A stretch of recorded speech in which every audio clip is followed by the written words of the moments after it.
Okay, so let me start it again. What you're gonna do is you're going to make a concentrated solution.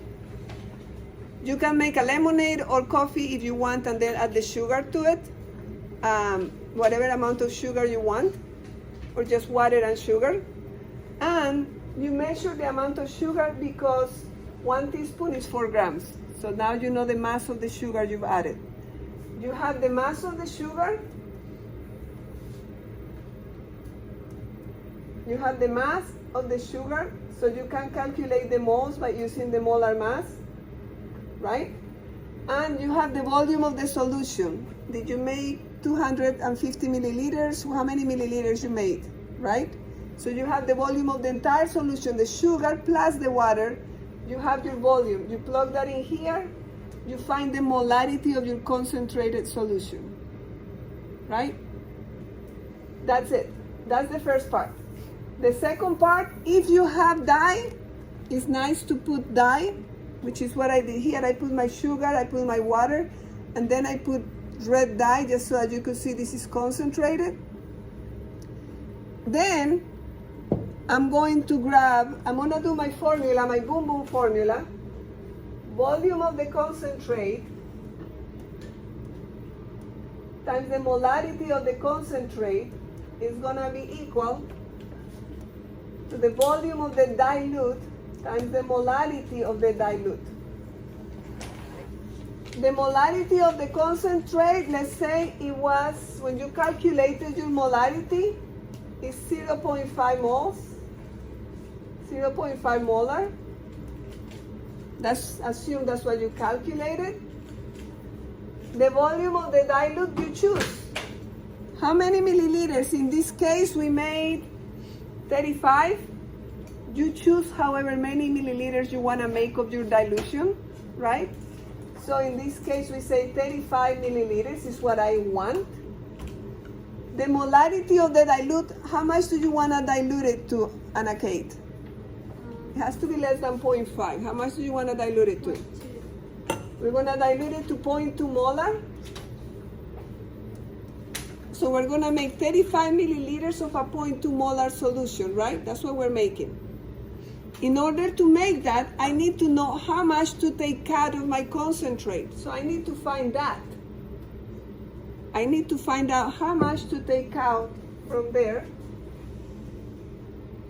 So the volume of the concentrate is equal to 35. You don't care about the milliliters because these two cancel. So the answer will be in milliliters. 35 times 0.2 divided by 0.5 is what?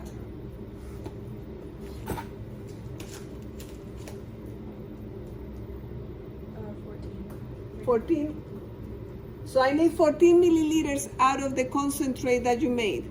I am going to have something that you don't have, so you're going to use volumetric disposable pipettes. Pass that around. You're going to be able to use that to take your milliliters out of the concentrate. So it's going to take you a little bit. I think these ones, they go up to how many milliliters? 3. So you're going to have to get 3 and 3 and 3 and 3 until you get to whatever you need. Oh no, it goes up to 5. 5, that's what I thought, because there is no 3. Wait, no, it goes up to 3. No, it goes up to 3.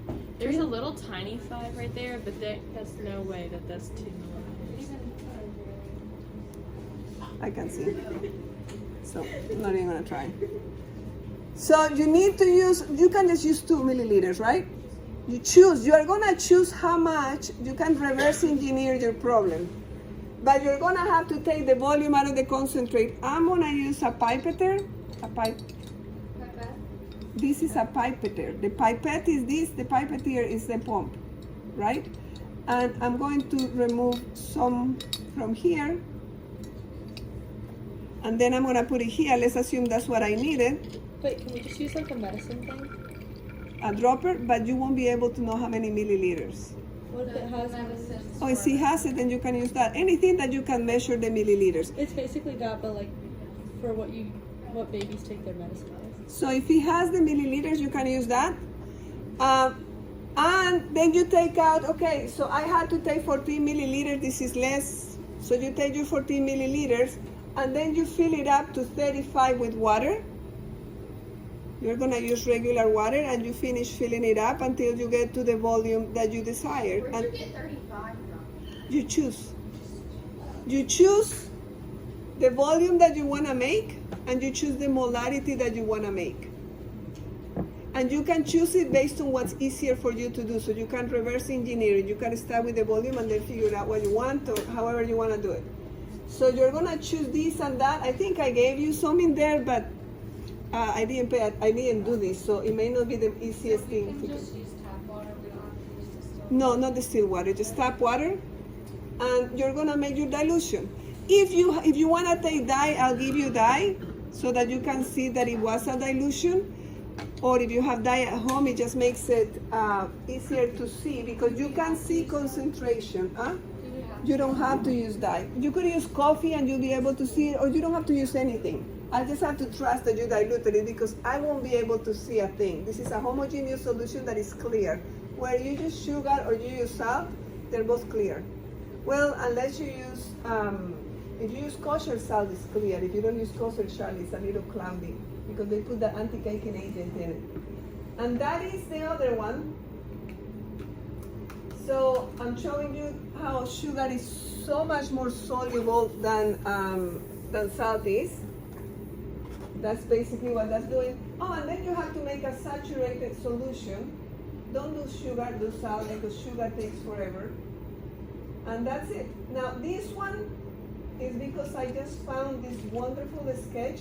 In our study guide, we talk about the dynamic equilibrium and how things tend to dissolve on their own, even if I don't do it. So if you have a block of salt and you put it in water, this is going to want to fill the water up until the water is saturated. It wants to be, this is as saturated as it can be. It wants this water as saturated as it can be. So it's gonna start diluting, and some of it is gonna go back, very little. Most of it is gonna dilute, very little is gonna go back, until you get to the point of saturation. At that point, you cannot put any more of the, this is super saturated, it's a solid. This is as much as it can take. So it will continue to dissolve and recrystallize just at the interface at that point. But that's what they call a dynamic equilibrium. You add more water, then you disturb the equilibrium, and it will dissolve a little more water, and it will automatically dissolve. This is in your lab, so you can see it. I thought it was a great picture.